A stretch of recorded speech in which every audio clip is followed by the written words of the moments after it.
देखिए प्रश्नावली 8.2 का तीसरा प्रश्न, समूहीकरण विधि से गुणनखंडन कीजिए।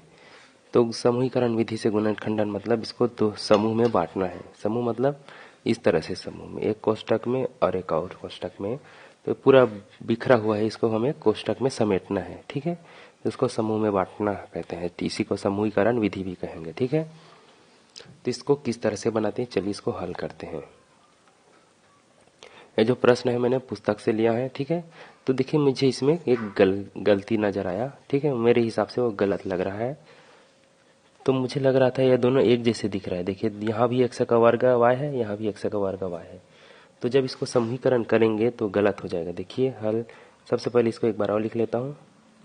इसको हल के बाद आप लिख लेना, दिया है ऐसे करके, दिया गया है ऐसे करके, दिया गया है, फिर 6x का वर्ग y धन 4x फिर 12y, ये दिया गया है ना। अब देखिए इसमें से अगर हम इन दोनों से जो एक जैसा है उसको बाहर निकालेंगे तो देखिए यहाँ भी x का वर्ग है व यहाँ भी y है। तो x का वर्ग और y को बाहर निकालेंगे, दोनों में से दो बाहर निकल सकता है। कैसे निकल सकता है, क्योंकि दो पढ़ हम 6 भी आता है, दो पढ़ हम 2 भी आता है। तो यहाँ से पूरा पूरा बाहर आ गया। देखिए तो एक बचेगा। तो यहाँ से दो पढ़ हम ये कितने बार में आता है, 6, 3 बार में, और x का y का पूरा निकल गया। ठीक है, तो यहाँ तो कुछ 1 और 3 यहाँ भी बचना चाहिए था, लेकिन नहीं बचेगा। ठीक है, तो इसलिए मुझे लगा यहाँ पर कुछ गलतियाँ हैं। ठीक है, वो कौन सी गलती है, यहाँ x के घात को 2 नहीं 3 देना चाहिए ऐसे करके।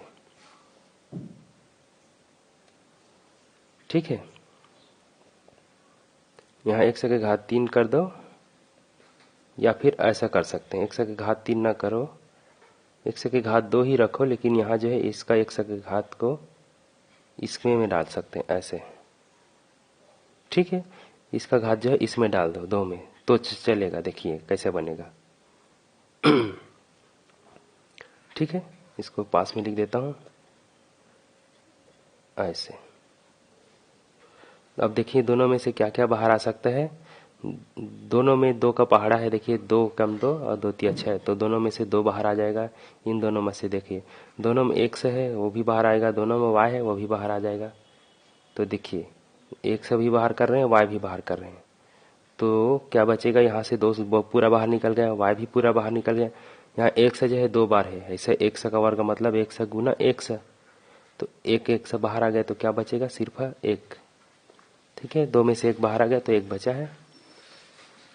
और यहाँ से देखिए प्लस चिन्ह डाल दो, 6 में से 2 बाहर आ गया है तो 4 बचेगा, ऐसा नहीं है, ये गुना में है। 6 को ऐसे लिख सकते हैं, 6 बराबर 2 गुना 3। इनमें से 2 को बाहर कर दिए तो क्या बचेगा, 3। मतलब जिससे बाहर निकाल रहे हैं उससे भाग दे सकते इसको। 2 बाहर निकाल रहे हैं तो 2 से भाग दोगे 3 बचेगा। 1 से बाहर निकाल रहे हैं तो 1 से 1 भाग देंगे, कट जाएगा। y का घात 2 है, यहाँ 1 निकल गया तो यहाँ 1y बचेगा। ठीक है, तो क्या बचा कोष्ठक में, 1 से धन 3y। अब यहाँ इन दोनों में से देखिए क्या बाहर निकाल सकते हैं, यहाँ x है यहाँ नहीं है, तो x और y भी बाहर नहीं निकल सकता। तो ये 4 है और 4 के पढ़ा हम 12 आता है कि नहीं, 4 एकम 4, 4 दूनी 8, 4 तिया 12, तो पढ़ा में 12 आता है, मतलब इसमें से 4 बाहर निकल सकता है।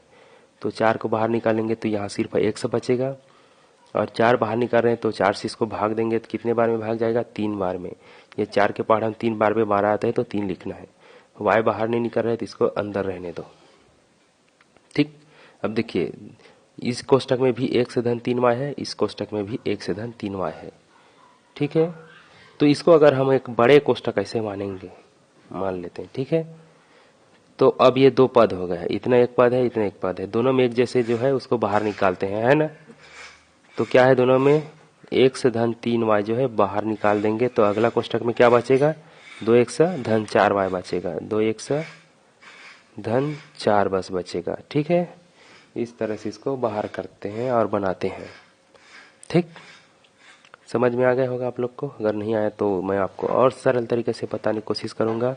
मान लीजिए कि यहाँ 5 है, कोष्ठक में कुछ भी हो, 1 से धन y हो। ठीक है, फिर यहाँ पर 6 हो, फिर कोष्ठक में 1 से धन 5 y हो। ठीक है, तो ये 2 पद हो गए, इनमें से जो बाहर आता है उसी को बाहर निकालते हैं। मतलब 5 गुना 2 धन 5 गुना 3 रहता है, तो क्या बाहर निकालते हैं इसमें से, जो एक जैसा है। तो यहाँ भी 5 है, यहाँ भी 5 है, तो 5 को बाहर निकालते हैं, तो बचा है वो कोष्ठक में रहता है, तो यहाँ 2 बचेगा, यहाँ 3 बचेगा। ठीक है, तो वो जो बचा हुआ है वो कोष्ठक में है। ठीक, तो ऐसे ही इसको समझ लो, दोनों में क्या क्या एक जैसे है, 5 है और 6 अलग अलग है, एक से धनवाए एक से धनवाए दोनों में एक जैसे है। तो क्या करेंगे, उसी तरह उसमें से जो एक से धनवाए को बाहर निकाल देंगे ऐसे, और जो बचा है वो कोष्ठक में रहता है, तो क्या बचा, 5 और 6 बचा है, तो कोष्ठक में आ जाएगा ऐसे। ठीक, तो सेम ऐसे यहाँ भी किए हैं, एक से धन 3y है, एक से धन 3y है, तो ये दोनों एक जैसे है, तो इसको बाहर निकाल दिए, एक से धन 3y, जो बचा है वो कोष्ठक में आ जाएगा, तो 2xy धन 4, यही बचा है 2x धन 4। ठीक है, 2xy के बाद 4, तो यही जो है इसका आंसर है। ठीक है, इस तरह से इसको बनाया जाता है।